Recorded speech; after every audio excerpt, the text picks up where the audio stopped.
San Diego River Park Foundation, and today we are going to make a leaf pack.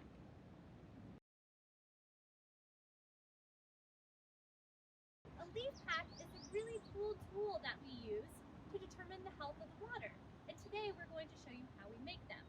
Now, how is this bag of sticks and stones going to help to tell me how healthy this water is? Well, that's because leaf packs act like a natural leaf pack that we find right here in our own ecosystem. A natural leaf pack is a collection of sticks, leaves, and twigs that have built up behind an obstruction, something like a log or a rock in the river, creating this little habitat or home for all of these critters to move into. Now, this leaf pack that we create today mimics that type of natural leaf pack. And so hopefully, as we put this into the river today, all those little critters will move into our leaf pack here. Then stay tuned for our future videos where we'll pull this leaf pack out, we'll sort it, and we'll get to look at and identify these little critters on our own.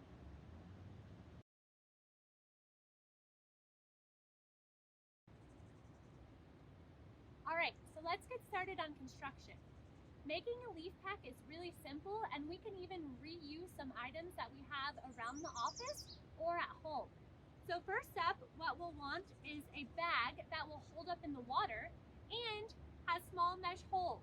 So it'll keep the leaf litter and the other twigs there, but it won't let everything go through the water. So this is something that I got avocados in, or you could use something that the oranges came in, but it's great to reuse these materials as well. Next up, we'll want a tie, something to tie the bag shut. We tied it shut on one end, as you'll see, but we will also want something that we can close the other end. And then we'll have something that we can anchor our bag with. So in other places, you might need a stake to stake the bag into the river.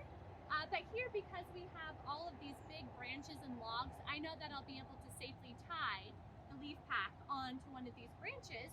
But we want to make sure that it's really secure because we do not want our leaf pack ending up as litter. Especially things like this can be very dangerous to our wildlife, so we'll want to make sure that our location is a good spot for it and that we've got it tied down securely.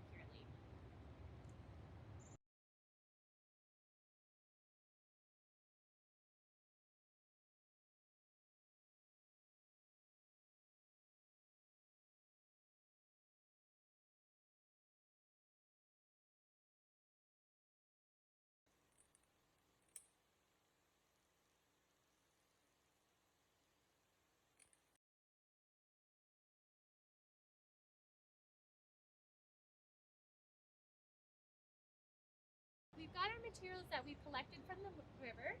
I have a bunch of different types of leaves, twigs, some small rocks, and some larger rocks that are going to help me weigh down my bag.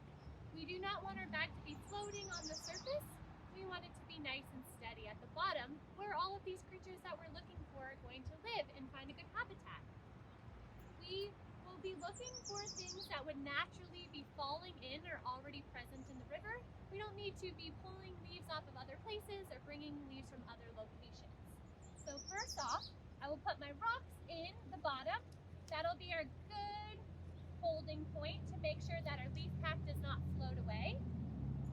And now I'll collect a little bit more vegetation from the river right in here. I've got some twigs in here and some leaves. You want material that will start to break down a little bit, but isn't already too mushy that it's not going to stay inside of your leaf pack.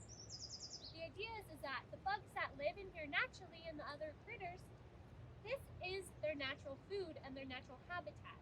And so once it starts decomposing in here, it will attract them and they'll come and they'll find food and they'll find habitat as well. All right, so now I've gathered all my loose edges of my bag, wrapped my string around it, and I'm tying it really securely so that nothing will come out.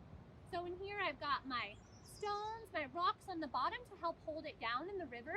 I've got all of my debris, my leaves, my twigs, and my sticks in here that'll provide the good food and habitat for our little critters we're trying to find out are inside of our river.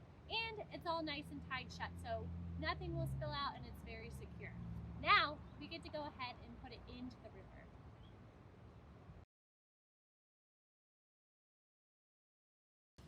now that we have our materials, we're out here in the field scouting a good location for our leaf pack. I've chosen this area because there's plenty of moving water. You can see some little ripples in the stream, and there's lots of rocks and vegetation too that the little critters are likely naturally living in this area. I've got my leaf pack here.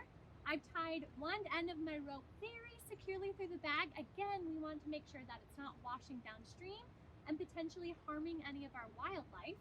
Now, I'm placing it right here in this perfect spot. It's already got some vegetation down at the bottom that probably some of our critters are already living in. Hopefully they'll just move right back into our bag. You can see the water is flowing here, and it's sitting nicely on the bottom, not flapping in that current. Now I have a nice steady log here. You can go ahead and tie this bag too.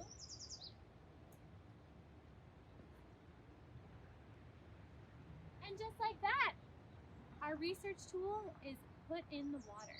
Now, don't forget to stay tuned for next time when we'll pull this out, we'll check on it, sort it out, and see what kind of critters we got, and use those critters to help us determine the health of the river here.